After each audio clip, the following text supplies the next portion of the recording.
अस्सलाम वालेकुम दोस्तों। ड्रामा सीरियल दोला में छा थींदो तव्हांखे सॼी कहाणी ऐं अपडेट इन नंढड़ी ऐं छोटड़ी वीडियो में ॾींदासीं। वीडियो खे आख़िर ताईं ॾिसंदा। मुंहिंजे यूट्यूब चैनल मिर्ज़ा मालिक खे लाज़मी सब्सक्राइब कंदा। तो सब्सक्राइब करण सां को अव्हां जो बैलेंस न करंदो, काफ़ी असांजी हौसला अफ़ज़ाई थींदी ऐं तव्हांखे बि वधीक वीडियो ॾिसण वटां मिलंदा। दोस्तों तव्हांजो टाइम वेस्ट कोन पिया करायूं, हलूं था पंहिंजी कहाणी ऐं अपडेट जी तरफ़। दोस्तों मुराद सोडल खे धमकी ॾींदो त तूं इन ॻोठ जो वॾो नाहीं जो तूं ईअं पियो ॻाल्हाए, तोखे तमीज़ सां ॻाल्हाइणी पवंदी ऐं हिन ॻोठ जो मां वॾो आहियां। उन करे मूंखे ॻोठ वारनि जो लिहाज़ करणो थो पवे। ऐं मुराद चवंदो त असांजो दुश्मन पर्दे जे पोयां लिकल आहे। जेसीं ताईं हू पर्दे खां ॿाहिरि नथो निकिरे, जेसीं ताईं असां कुझु बि नथा करे सघूं।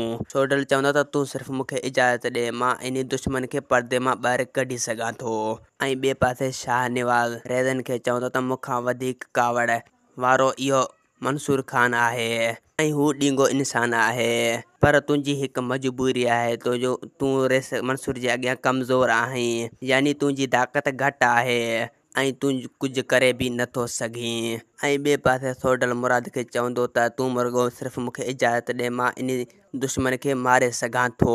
मुराद चवंदो त जेसीं ताईं हू पर्दे खां ॿाहिरि नथो निकिरे, जेसीं ताईं असां कुझु बि नथा करे सघूं ऐं न ई वरी उनखे झुकाए था सघूं। ऐं ॿिए पासे अमा साइण रेस मंसूर खे चवंदो त तूं जिन लाइ आवाज़ पियो उथारी उहे त तुंहिंजा सॼण आहिनि। बहरहाल इन जेके रेस जा वॾेरा आहिनि, यानी हिन ॻोठ जा वॾा आहिनि, तूं उन्हनि खे दुश्मन थो बणाईं। तो असांखे ॾींदा हाणे इजाज़त, वरी तव्हां सां मिलंदासीं की नई ईंदड़ वीडियो में। जेसीं ताईं पंहिंजो ख़्यालु रखंदा। ख़ुदा हाफ़िज़।